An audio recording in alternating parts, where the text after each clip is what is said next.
जुलूस, एहतजाज, आवाज, डिमॉन्स्ट्रेशन, रैली करने की इजाजत नहीं है। इसलिए सुप्रीम कोर्ट ऑफ पाकिस्तान में हम जाके आइन के वो आर्टिकल्स, जो 5 आर्टिकल्स वायलेट हो रहे हैं और शहरियों के हुकूक मुअत्तल हैं, आइन अगर मुअत्तल नहीं है तो शहरियों के हुकूक किस तरह मुअत्तल किए जा सकते हैं। जिस दौर में आखिरी जजमेंट है मुशर्रफ दौर की, आइन मुअत्तल हुआ, उन्होंने कहा कि बुनियादी हुकूक आप मुअत्तल नहीं कर सकते। मीडिया का जो हाल है वो आप जानते हैं, किस तरह से उनके ऊपर हमले हैं और पाबंदियां हैं। तो ये शहर एक मुआसरे से है, इसको हम गैर कानूनी हिरासत से छुड़ाने के लिए सुप्रीम कोर्ट जाएंगे। एक सवालनामा जारी किया है जो JIT बनी है इस्लामाबाद में।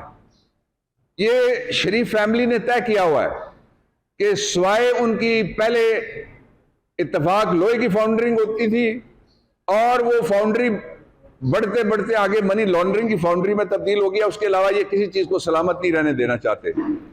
मुझे आपको बताने की जरूरत नहीं है कि इसमें इस्लामाबाद पुलिस के अलावा 3 जो टॉप हमारी इंटेलिजेंस एजेंसीज हैं उनके नुमाइंदे भी शामिल किए गए। लेकिन ये जो सवालनामा है, मैं नहीं समझता कि उनमें से किसी ने तैयार किया है। ये जो तंदूर के इंतखाबी निशान पे वोट को इज्जत समेत तंदूर में फेंकने के लिए इलेक्शन लड़ रही है खातून, ये उसके नून लीग के मीडिया सेल का ये सवालनामा हो सकता है। हमने इस JIT को चैलेंज कर दिया है इस्लामाबाद हाई कोर्ट में, जिसमें एक एतराज लगा था फॉर्मल किस्म का। उसके बाद ये सुना जाएगा। हमें इस JIT पे कोई एतबार नहीं है, इसलिए कि ये एक सियासी रेटरिक है जिसको प्रमोट कर रही है, वो तफ्तीश नहीं कर रही।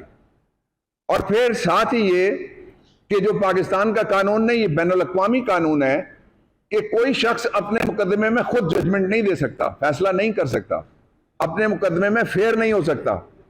तो पुलिस कैसे बैठ के कहेगी कि पुलिस ने गलत किया था? पुलिस कैसे कहेगी कि पुलिस को कहा गया था कि तुम पत्थर मारो?